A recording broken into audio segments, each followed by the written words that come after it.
they don't really show the other function of the remote control, which was to also adjust the antenna and then do this and then go, what, here?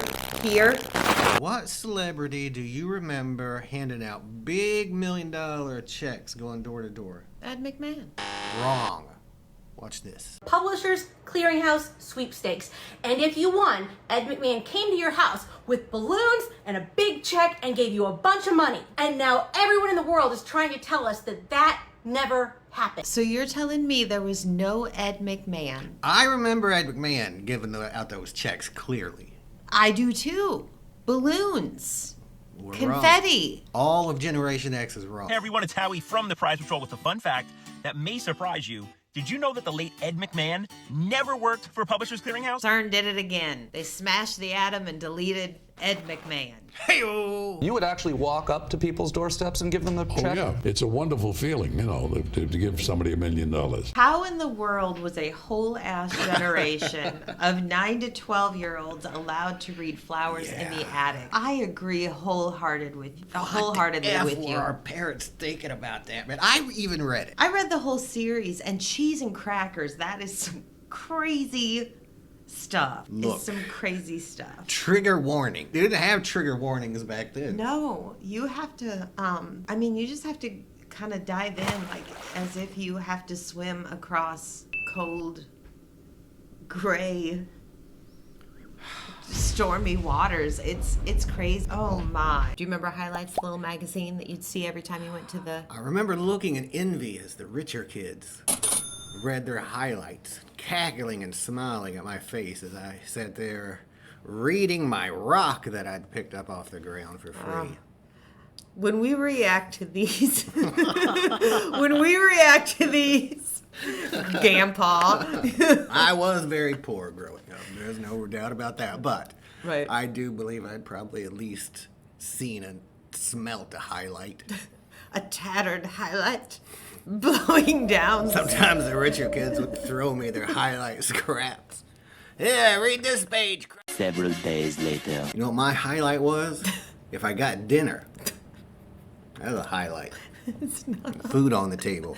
That is not an actual highlight from me. In the 80s, a medical alert company aired a series of commercials depicting the elderly using their device to call for help. One of the women said, "I've fallen and I can't get up." And I can't get up.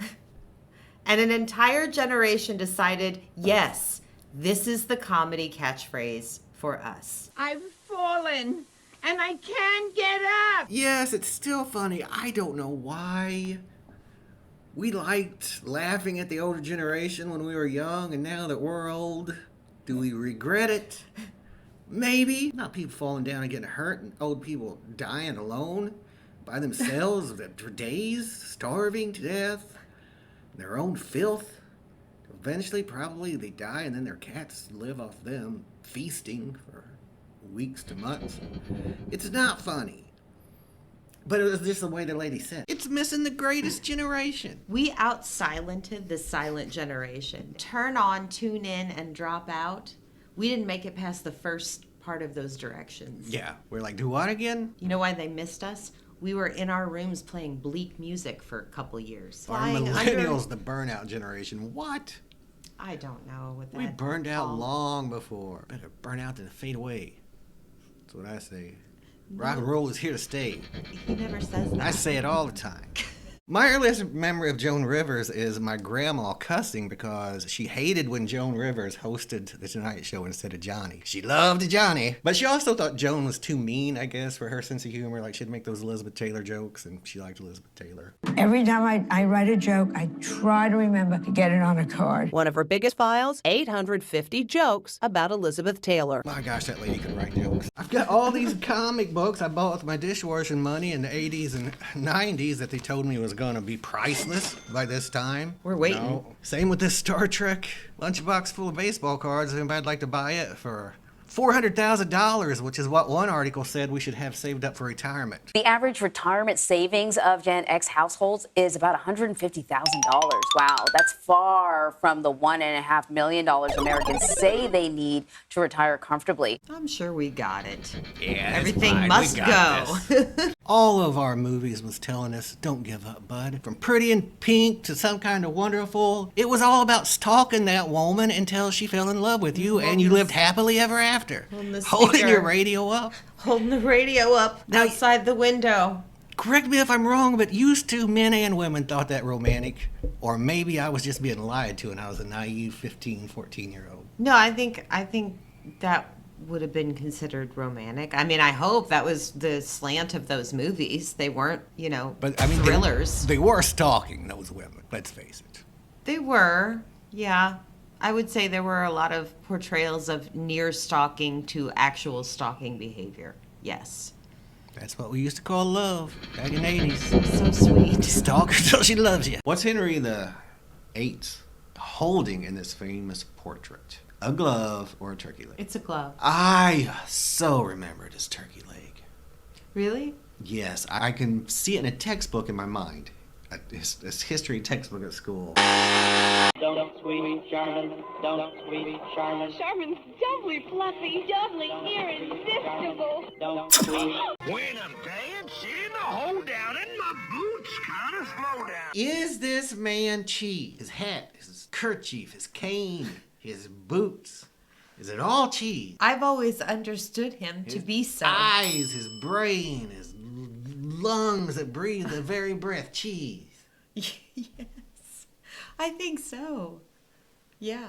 Why does he want people to eat it? Don't forget, too, the myriad of dangerous plays we played in the 80s. Abandoned houses. Yeah. Junkyards. Sure. What else? I grew up in an old lead mining town, so throw in abandoned lead mines. I distinctly remember, too, playing with my sister on our neighbor's tire mountain. That was fun. Oh, I played on Tire Mountain or two. Right. Did I mention playing in the lead mines? Yeah. All right, lead affects your memory. Topic jar. Old Jiller. Oh. Oh, a sensitive subject. Started out with high hopes for that movie. I walked in totally unsuspecting. It was one of those movies they showed in our gym in school. First time I saw, it was in gym at school too. The class before Christmas break, they showed us that and where the red fern grows. And Merry Christmas. For people of a certain age, us, Gen Xers, they wanted to introduce us to the concept of death early. Right. Get used to it. Now go on now, get. Go on now, have your Christmas break. It's your dog now, Merry Gen Christmas. X. Topic jar. Topic jar. Very special episodes. Oh. For those of you who don't know, we were inundated with very special episodes growing up. Those were the episodes of the regular sitcoms that we had, only they dealt with very heavy subject matter. In lieu of parents, we had very special episodes. Right. That's how we were raised. So what's your experience with very special episodes? Well, they were very special, all right. You always knew they'd be depressing. I remember a Fat Albert one where they went to tour a prison. Some prisoner told Fat Albert he'd keep him warm in the winter and shade him in the summer or something. He'll stop the drafts all winter, and in the summer he can give me shade. Scarred me for life, bud. I didn't want to go to prison. Because I was fat. My experience was, I remember very vividly a very special episode with The Facts of Life. A man grabbed me. I was almost home. So that wasn't a fun episode either. Dudley. Never forget. Dudley. My brother had probably died in a car accident not that many years before I read Pet Sematary, so I really, related to the father's grief in that, and it seemed like every dumb mistake he made is something I would have done too, trying to get his kid back, and that was the scariest part, was how logical he was making it out to be in his own head, because it was coming from his point of view. That's why I think the movies can never be as scary as the book. This was the first book that made me cry, which was kind of a revolution for me when I was younger, because I didn't know that you could get into a book that deeply, or a book could make me feel that way. I remember the particular chapter that I had it's the beginning of a chapter. I'll tell you that. I'm not going to spoil this for you guys. I remember reading this chapter and just bursting into tears. It was so devastating to me. Pet Sematary is a really well-written novel. He makes it very personal. This is a really good character study, and that's what brings it home. What does the Fruit of the Loom logo look like? Now, I remember it like this. The but Cornucopia. I think I remember remembering this one wrong. But I do remember it with the Cornucopia for sure. I remember it too. 100%. Yes, 1000%. Wrong. This It's a collection of fruit. No Cornucopia. I know that can't be right. That's not right. No. Because I remember the ads when they would come out, and wasn't somebody dressed like the Cornucopia? I don't know about that, but I remember being the guys? fascinated by a kid. By that picture. Yeah. Fascinated, I tell you. That's all I think about. That Cornucopia. The Fruit of the Loom logo. Topic jar. Topic jar. Which version of Nintendo was the best? Ooh. I would have to say the Cube. GameCube. Big fan. What's your favorite GameCube game? Paper Mario.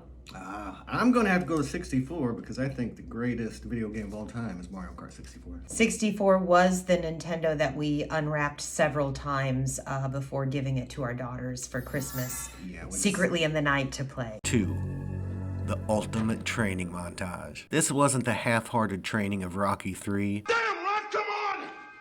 What's the matter with you? This was all out, testosterone fueled, and over the top. In one corner, you have Rocky training primitive style in the sub-zero temperatures of Siberia. He carries a log. He does cool sit-ups. He climbs a mountain. Drago! In the other corner, Drago trains with the steely-eyed determination of a guy who will be sent to train where Rocky is training if he doesn't win. It's heart versus science. Possibly even illegal science. Whatever he hits, he destroys. Alright, now this one I really never understood.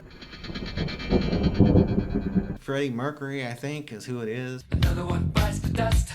Yeah. Smoking a cigarette. It wasn't a cigarette. And since my parents smoked cigarettes, I thought, well, look, that dog's disappointed in them, so maybe I should guilt trip my parents. Good thinking. Never worked. Didn't work? They've passed. They haven't.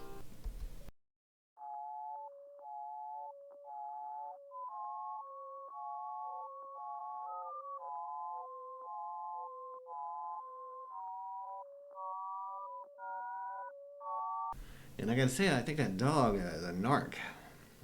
Yeah. He's working for the DEA. Freddie Mercury.